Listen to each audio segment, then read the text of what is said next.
오늘 말씀은 시편 말씀 127편 1절에서 3절 말씀입니다. 여호와께서 집을 세우지 아니하시면 세우는 자의 수고가 헛되며 여호와께서 성을 지키지 아니하시면 파수꾼의 깨어 있음이 헛되도다. 너희가 일찍이 일어나고 늦게 누우며 수고의 떡을 먹음이 헛되도다. 그러므로 여호와께서 그의 사랑하시는 자에게는 잠을 주시는도다. 보라, 자식들은 여호와의 기업이요 태의 열매는 그의 상급이로다. 아멘. 여러분, 가정의 달 5월입니다. 우리는 알고 있습니다. 우리에게 원래 가족이란 대가족이었습니다. 제 기억 속의 가족도 북적북적한 식구들이고요. 당시에는 어느 집이나 할아버지 할머니가 계셨고 아빠 엄마 아이들 심지어는 삼촌 고모까지 다 같이 모여 북적이던 그런 그 대가족 시절이 있었습니다. 근데 그것이 이제 핵가족으로 바뀌게 되었죠.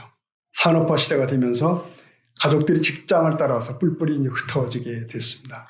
부부가 도시로 떠나가서 살림을 차렸고 이제 부부와 아이들만 사는 핵가족이 대세가 되었습니다. 그런데 오늘은 어떻습니까? 또 다른 형태가 벌어지고 있죠. 1인 가족 시대가 도래했습니다. 그러니까 혼자 사는 집이 35%나 된다고 그래요. 그러니까 세 가정 중에 하나는 1인 거주 가정으로 바뀌고 있습니다. 그래서 결혼을 기피하는 비혼이나 결혼을 했지만 자식을 낳지 않는 비출산도 함께 증가하는 추세입니다. 그래서 우리나라는 지금 출산율이 여러분 아시겠지만 0.7명에 해당이 됩니다. 한 명이 세상에 와서 한 명을 못 낳는 거예요. 0.7입니다. 그러니까 어떤 나라도 경험하지 못한 저출산을 우리는 맞이하고 있습니다. 그래서 그 여파들도 대단합니다. 결혼 예식장이 문을 닫고 산부인과 의원이 폐업을 하고 이어서 어린이집들이 문을 닫고 있습니다. 이것이 살만한 풍요시대에 들어섰다고 하는 우리 한국 사회의 현실입니다. 이런 추세면 나라의 미래도 암울하다는 말을 여러분도 들어봤을 겁니다. 이미 우리는 또 농어촌 교회의 얘기를 들은 바가 있습니다. 교회에 청년이 없고 또 아이들이 없다는 것이죠. 그러면 얼마인가 후면 많은 교회들이 문을 닫게 되는 것이죠. 자, 여기서 의문이 생깁니다. 본래 하나님이 원하셨던 가족이란 뭘까? 그 의미를 다시 한번 짚어볼 수 있을까? 여러분, 태초에 하나님이 원하신 가정이 분명 있었습니다. 근데 그것으로부터 이 시대는 멀리 떠나와 있는 건 아닐까 하는 우려가 있습니다. 결혼을 기피하는 시대에 아이 낳기를 마다하는 시대로 들어와 있습니다. 그런가 하면 그 어려운 결혼을 했지만 가정을 이루고 있는 일도 많지만 그만큼 또 그 가정을 지켜내기도 어려운 시대에 와 있는 것 같습니다. 도중에 그만둔 가정도 상당히 많거든요. 가정 혹은 가족이란 참 어려운 주제다라고 생각하게 됩니다. 과연 하나님이 원하시는 가정의 진짜 의미는 뭘까? 한 목사님이 그런 얘기를 들은 적이 있어요. 재벌이 함께하는 성경 공부를 인도를 했답니다. 그러면서 그들의 삶을 볼 수가 있게 된 거죠. 최상위층이면 누구나 선망의 눈으로 볼 수밖에 없는 그런 사람들인데, 그런데 행복한 가정이 많지 않더라는 거죠. 대개 첩을 두고 또 무당을 계속 찾아가 의존을 하고 재산 싸움이 끊임이 없고 그렇다는 거죠. 자, 재벌이라는 명칭으로 가려진 그들의 모습, 그 민낯을 보게 되더라는 말이었습니다. 도대체 왜 저렇게 사나? 지 가정 하나 이루어가지 못하는데 돈이 무슨 의미가 있나 하는 의문을 갖게 되더라는 거죠. 미국의 한 보석상 얘기입니다. 수석 전시회를 갔답니다. 여러 돌들 틈에 아담한 돌덩어리 하나를 봤는데 바로 그 돌이 사파이어 원석에 가까운 돌이었다는 거예요. 근데 거기에 15불이라는 딱지가 붙어 있더라는 거죠. 그래서 이게 진짜 15불입니까? 라고 물었더니 그 상인은 비싸다는 말인 줄 알고 더 깎아가지고 10불에 가져가세요. 그러더랍니다. 10불에. 그래서 아주 싼 값을 가져온 거죠. 그 원석을 쪼개고 다듬고 여러 보석 장신불을 만들고 그게 도합 225만 불을 벌게 되었다 하는 얘기입니다. 여러분, 소중한 보물이지만 그 가치를 모르면 그렇게 됩니다. 소중한 가치를 몰라서 소홀히 하는 것들 중에 바로 가정이 있다. 그런 것이죠. 사람들은 가정이 얼마나 큰 복인지를 모르고 삽니다. 남몰래 고통당하고 포기를 생각하고 행복에 대해 체념한 가정들이 많다는 것입니다. 그러나 가정은 분명 하나님께서 우리에게 주신 가장 큰 축복이 분명합니다. 하나님께서 세상 만물을 창조하실 때마다 뭐라고 하셨어요? 좋았더라. 이러셨거든요. 좋았더라. 그런데 아담과 하와가 함께 살게 하신 후에는 심히 좋았더라. 이렇게 되어 있어요. 심히 좋았더라. 가정은 본래 완전한 걸작품이었다는 뜻입니다. 창세기 2장 15절 보면은 여호와 하나님이 한번 읽어볼까요? 그 사람을 이끌어 경작하며 네, 여기서 경작하여 지키게 하셨다. 이 경작이라는 말은 가꾸다, 섬기다 그런 뜻이거든요. 그러니까 네 행복을 위해서 준비한 이 동산을 잘 가꾸어라. 내 아내와도 행복을 만들어 가라. 이런 뜻이에요. 여러분, 에덴은 놀이동산이 아닙니다. 일터입니다. 가정도 마찬가지죠. 열심히 땀을 흘려 가꾸었어야 된다는 거예요. 결혼만 하며 행복한 줄로 아는 이들도 있습니다. 행복의 씨앗이 주어졌지만 가꾸어야 된다는 거죠. 내가 받은 그것들을 심고 가꾸고 그럴 때 열매가 가능해요.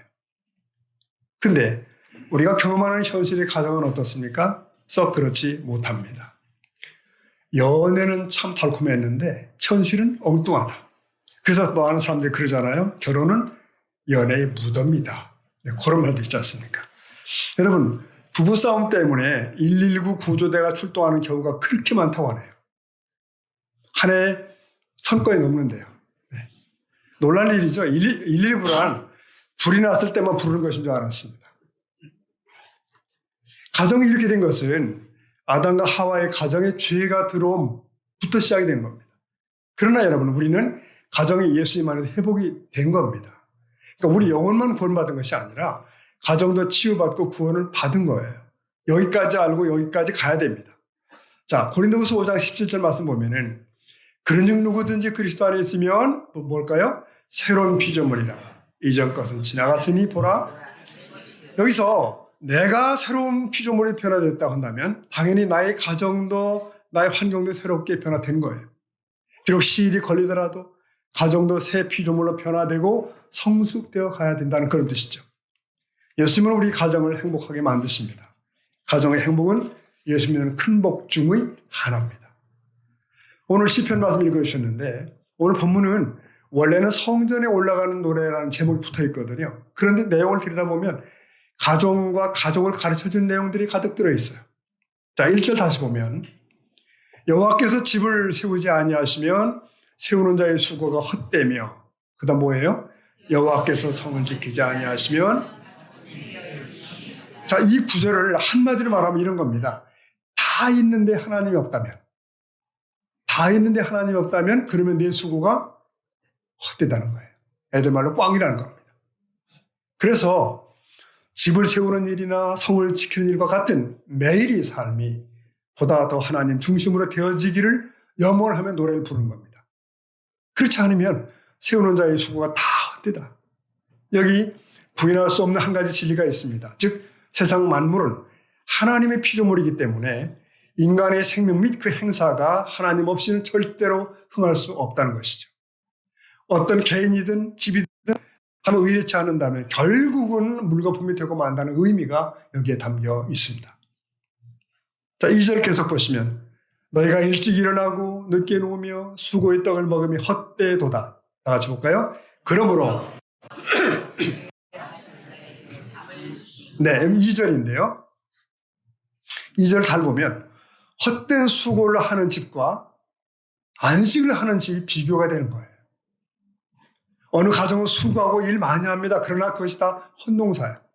네. 그런데 하나님의 사랑하는 자는 다르다는 거죠. 하나님이 뭘 주신다고요? 잠을 주신다. 뭐죠? 이거 세번역 성경을 찾아보니 이렇게 되어 있습니다. 하나님께서는 자기가 사랑하는 자가 잠잘 때에도 모든 걸 돌봐주신다. 훨씬 빠르게 이해될 수 있는 내용이죠. 네.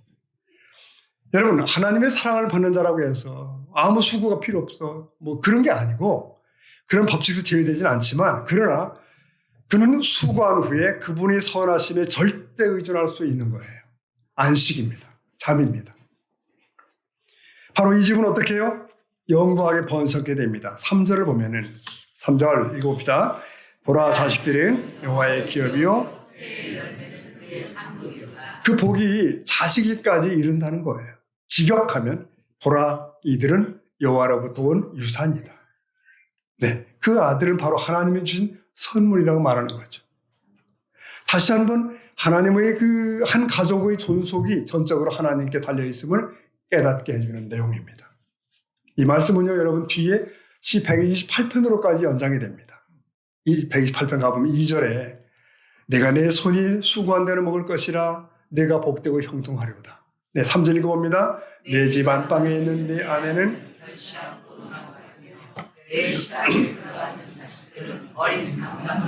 여러분 2, 3절을 가만히 보면 마치 어떤 그 광경, 어떤 그림을 연상시키는 거예요. 마치 이 시인이 사진 몇 장을 들고 와서 보여주면서 외치는 장면이에요. 이런 말을 하는 겁니다. 여러분 여기 이 사진을 보시오. 농부가 그의 밭을 경작하고 이제 가을이 되어 그의 수고한 열매를 즐기고 있는 경건한 분위기가 가득한 그의 식탁을 보시오. 자식들은 많고 유쾌하고 사랑이 가득하며 계속해서 그 가문이 번성되고 유지될 행복한 가정의 모습을 보시오. 이제 만약 여러분도 하나님을 경외하는 삶을 산다면 여러분의 가정도 동일한 복을 받게 될 것이요. 이런 신의 외침이 거기 들리는 거예요. 자, 그렇게 외치고 난 뒤에 이런 결론을 맺습니다. 5절에 보면은 여호와께서 시온에서 내게 복을 주실지어다. 읽어봅니다. 너는 평생에 예루살렘의 번영을 보며 내 자식의 자식을 볼지어다. 이스라엘에게 네, 그러니까 시인은 이 가정의 가장을 향해서 다시 한번 복을 빌면서 한 가지 사실을 깨닫게 하는 거예요. 뭐죠? 그것은 그 모든 복이 하나님께로부터 온다. 시온에서 내게 복을 주신다. 여기 시온이라는 말은 하나님의 지상처소를 의미하는 그런 뜻을 갖는 단어입니다. 바로 그곳에서 복이 온다는 사실을 적시하는 거예요. 결국 인간의 그 모든 복이 하나님으로부터 임한다는 것을 마음에 간직하라. 그 내용입니다. 여러분 진정 한 가정의 운명은 그들이 속한 공동체의 번영과 밀접한 관계가 있습니다. 자, 그러면 하나님을 믿고도 복되지 않은 가정은 어떤 까닭인가? 왜 그런가? 하나님께서 약속을 지키지 않는 것인가? 아닙니다. 우리가 하나님께서 복을 주시도록 살지 않기 때문일 거예요. 하나님께서는 행복도 농사처럼 심는 대로 거두는 거라고 말씀을 하십니다. 예수님이 하신 말씀 마태 13장 24절 가보면 이르시되 천국은 좋은 씨를 제 밭에 뿌린 사람과 같다. 보세요. 하나님께서 복을 주시는 가정은 좋은 씨를 뿌렸기 때문에 그러면 행복을 거둘 그 좋은 씨란 무언가? 1절 4절 다시 보면 분명히 말씀하고 있습니다. 1절을 보면 여호와를 경외하며 그의 길을 걷는 자마다 복이 있다. 4절 또 역시 여호와를 경외하는 자는 이같이 복을. 공통적인 것이 뭐죠? 여호와를 경외함. 그게 가정의 행복의 씨앗이에요. 씨입니다. 그러면 우리는 자문해야 됩니다. 묻게 돼요. 우리들의 가정은 정말 하나님을 경외하는 가정일까? 어느 가정이나 왕이 있습니다. 네. 여러분의 가정에는 누가 왕이시죠? 이 애완견들, 이 강아지도 그 집안의 대빵이 누군지를 안다고 하잖아요. 여러분의 가정에서 누가 가장 높임을 받습니까? 아버지입니까? 어머니입니까? 자식입니까? 정말 하나님입니까? 그리고 여러분의 가정에 있어 가장 중요한 것은 무엇입니까? 돈 아닌가요? 세상을 즐기는 것, 그거 아닌가요? 오늘 부모가 자녀들에게 줄 가장 귀한 유산은 뭘까? 우리가 그리스도인이라면 부모가 진정으로 하나님을 경외하는 것을 보여주는 것입니다. 바로 그거예요. 자녀들은 무엇이 우리 부모에게 있어 가장 귀한 것인 줄 압니다. 부모가 정말 하나님을 경외한다면 자녀가 그것을 모를 리가 없어요. 모를 수가 없습니다. 이런 우스개 여러분 들어보셨습니까? 목사님이 가정신방을 가셨어요.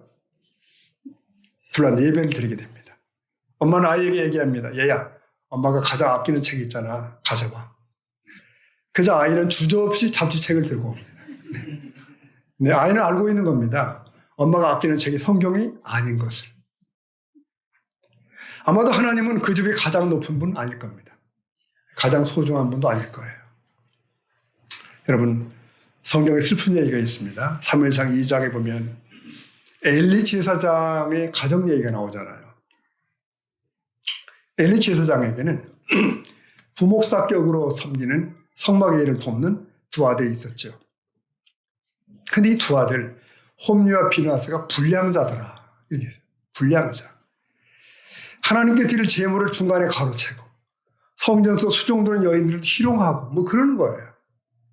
어느 날 엘리 제사장이 두 아들을 불러 꾸중을 하게 됩니다. 그 내용이 사무엘상 2장 23절이에요. 그들에게 이르되 너희가 어찌하여 이런 일을 하느냐? 내가 너희의 악행을 이 백성에게서 듣노라. 읽어보십시오. 내 아들아. 여러분 잘 보십시오. 무슨 문제가 있는지. 엘리 제사장이 자기 아들들에게 책망하며 경고하는 이유가 뭡니까? 네, 소문이 안 좋다는 거예요. 소문이. 아들들이 하나님 앞에 범죄하는 것에 대해서 가슴을 치고 호되게 훈계하든지 했어야 되는 것인데. 근데 이 부친이 신경 쓴 것은 하나님이 아닌 거예요. 그저 사람들의 말이었던 거예요. 이게 신경 쓰여. 사람들의 눈이 신경 쓰는 거예요. 그래서 그런 하나님께서 이제 그런 엘리 제사장에 대해서 더 마음이 상하신 겁니다. 그래서 사무엘상 2장 29절 가보면 하나님 이렇게 말씀하셔요. 너희는 어찌하여 네 아들들을 나보다 더 중요하게 여차여차. 여러분 그래서 엘리 제사장의 집이 망하잖아요. 완전히 망해버립니다. 여러분 예수 믿고 교회를 다니는 것 같아도 실제로 신경 쓰는 것은 사람들의 말인가? 사람들의 눈일까? 여러분 이런 가정을 하나님의 복을 기대하기 사실 어렵습니다. 즉 하나님의 가정의 주인이 되시지 않는 가정은 하나님의 복을 기대하기 어려운 겁니다. 당연하죠.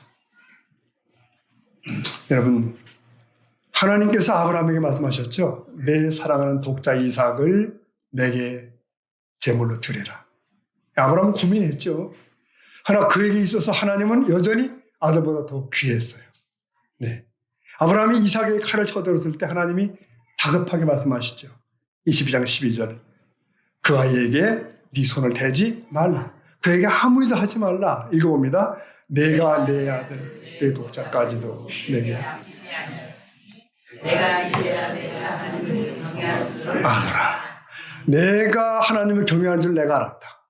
네. 그의 행동이 그것을 입증해버린 거죠. 같은 내용을 히브리서는 이렇게 더 강렬하게 적고 있습니다. 히브리 6장 14절 보면 가라사대 내가 반드시 너를 복주고 아브라함 얘기입니다. 복주며 너를 번성케 하고 번성케 하리라 하셨더니 여러분 그래서 가정의 축복은 하나님을 경외하는 가정에 임하는 것입니다. 믿으십니까 여러분? 아멘. 하나님을 경외한다는 말은 우리 가정에 하나님이 왕이시라는 말이거든요. 모든 것이 하나님 중심으로 돌아간다는 거예요.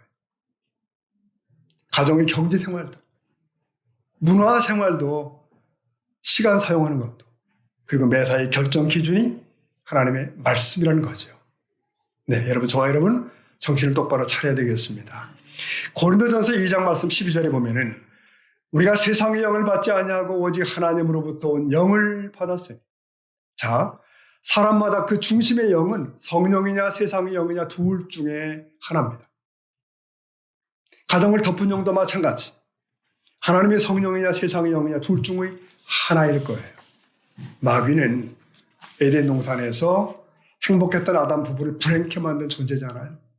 이 마귀는 계속하여 모든 가정을 흔들고 모든 부부를 불행에 빠뜨리고자 무지하게 역사합니다. 노심초사해요. 예수님이 이런 말씀을 하신 적이 있습니다. 모두가 방심하고 잠에 들었는데 그 밤에 마귀가 와서 씨를 뿌렸다는 거예요. 잡초를 뿌렸다는 거예요. 결국 그게 다 잡초밭이 되었다는 거 아닙니까? 마태 13장 27절 보면은 집주인이 종들이 와서 말하되 주여 밭에 좋은 씨를 뿌리지 아니하였나이까? 그런데 가라지가 어디서 생겼나이까? 28절 나같이 주인이 이르되 원수가 이렇게 네, 원수가 그렇게 한 거예요. 여러분, 마귀가 가정에 장난치지 못하게 하려면 어떻게 해야 되나? 하나님을 뚜렷하게 왕으로 모시는 것뿐이 다른 답이 없습니다. 예수님은 마태 12장에서 그런 비유도 말씀하셨어요. 귀신이 사람에게서 나갔다가 다시 돌아오는 얘기인데, 귀신은 빈집에 7 귀신을 데리고 들어오잖아요. 그래서 그 심령의 형편이 더욱 아주 심하게 돼버린 거예요. 하나님이 왕이시지 못하는 가정은 결국 마귀의 놀이터가 된다는 얘기예요. 제가 짧은 한 영상을 봤는데요. 아이가 아빠에게 얘기합니다. 아빠, 죄와 피 흘리기까지 싸워야 되는 거야? 어려운 얘기죠, 여러분. 네. 그러니까 아빠가 그럼 그런 기특한 생각을 어떻게 했어? 그랬더니 아이가 한 말. 근데 아빠는 왜 죄와 싸우지 않고 엄마와 싸우는데? 네, 그렇게 나왔더라고요. 여러분, 우리는 가정을 덮고 있는 영을 분별해야 된다.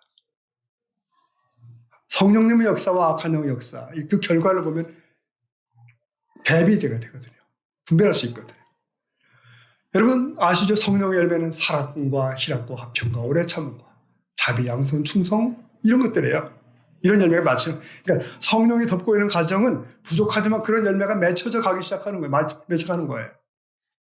그러나 악한 영이 덮고 있는 가정은 다릅니다. 그 바로 앞부분 갈라디아 5장 바로 앞부분 보면은 그런 게 나와요. 음란함, 더러움, 방탕, 점치고 부적 붙이는 일, 다툼, 시기, 분냄, 분쟁, 술 취함, 하여튼 이렇게 계속 가는 거예요. 우리는 열매를 보고 마귀가 역사한 것을 분별할 수가 있어요. 얼마 전에 농촌에 있는 한 친구가 안부겸 전화를 왔었는데 자기 교회, 자기 농촌 교회에서 벌어지고 있는 얘기를 하는 겁니다. 그냥 다투고 싸우는 그런 얘기를 계속 탄식을 하고요. 여러분, 아름다운 전원에 있는 교회라고 해서 그 교회가 아름다운 건 아닙니다. 평안한 것도 아니에요. 원수 마귀는 특히 주님의 교회를 무차별 공격하죠. 시기와 분쟁의 씨앗을 계속 뿌리죠. 그 마귀는 교회만 공격하는 게 아니에요. 성도의 가정도 공격합니다. 부부싸움이 오래 지속되고 형제들이 오랫동안 풀어하고 긴 세월 시어머니와 며느리가 상처를 주고받으며 그렇게 지내고 있다면 이 문제의 영적 뿌리를 분별해볼 필요가 있습니다. 가정의 불화의 영이 역사할 수도 있거든요. 사랑하는 성도 여러분, 가정에서 하나님이 왕이 되시는가 아닌가 하는 것은 우리가 선택하는 거예요. 선택. 자, 여호수아는 이스라엘 백성들에게 동족들에게 도전하죠. 여호수아 2장 15절 보면 또는 너희가 거주하는 땅에 있는 아모리족 속의 신들이든지 그 다음 읽어볼까요? 너희가 섬길 자를 오늘 택하라. 오직 아멘. 여호수아와 그 가족은 결정된 거예요. 하나님을 선택한 거예요. 여러분, 하나님이 여러분의 가정의 왕이심을 분명히 선택할 수 있게 축복합니다. 그렇다면 가정에서 하나님이 높여져야 되는 거죠. 대한민국 이런 소리가 나면 분명 그건 한국 사람이 하는 거예요. 그 집에는. 그죠? 마찬가지로 찬양과 신앙 고백이 들려야 하나님의 가정입니다.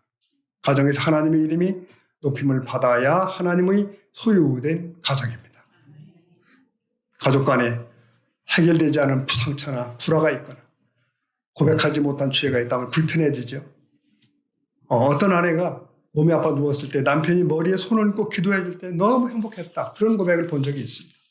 어느 남편이 사업이 힘들 때 아내가 밤새워 기도할 때 새로운 힘을 얻었다. 그런 간증도 있습니다. 여러분, 가정 행복을 원합니까? 예수님 우리 가정에 오세요. 그 정도로 멈추지 말고 이제부터 여러분이 예수님의 집에서 산다고 여기셔야 됩니다. 내가 그 집에 산다. 가정의 모든 일에 대해서 주님의 말씀에 절대 순종하기로 결단을 해야 돼요. 네. 시편 128편 1절을 다시 봅니다. 읽어볼까요? 여호와를 경외하며 그의 길을 그 길을 걷는 자가 복이 있다. 여러분, 낯선 곳을 갈 때 가장 중요한 게 뭐죠? 길을 아는 거잖아요. 길. 행복한 가정을 이루어 살려고 할 때에도 가장 중요한 것은 그 길을 아는 것입니다. 그 길은 다름 아닌 하나님의 말씀이에요. 주의 말씀은 내 발의 등이요. 하나님의 말씀을 기준으로 가정의 대소사를 결정해 나가는 겁니다. 하나씩. 여러분의 가정에는 누구의 말이 통합니까? 가정사에 대해서 하나님 말씀을 듣는 가정이 하나님의 가정인 줄로 믿습니다. 마귀의 말을 듣는다면 마귀 소속이죠. 네. 교회 나오지만 실제로는 마귀가 하자는 대로 하는 가정도 있어요. 하나님 말씀을 무시하고 마귀의 속삭임을 따르면서 하나님으로부터 복을 기대할 수 있을까요? 어렵습니다. 여러분, 내가 만든 가정이 아닙니다. 하나님이 만들어주신 가정이에요. 아멘. 이 관점만 가져도 생각은 바뀌는 겁니다. 나 중심으로 볼 때는 모든 것이 비틀어져요. 여러분, 가정에서 큰 소리 내지 마십시오. 왕이 계십니다. 믿음 없는 탄식, 원망도 하지 마십시오. 집에 왕이 계십니다. 여러분, 행복도 내 힘으로 만들어 보려고 몸부림치지 말고 오직 하나님이 왕이심을 분명히 하면 됩니다. 이게 가정 행복의 씨를 심는 것이에요.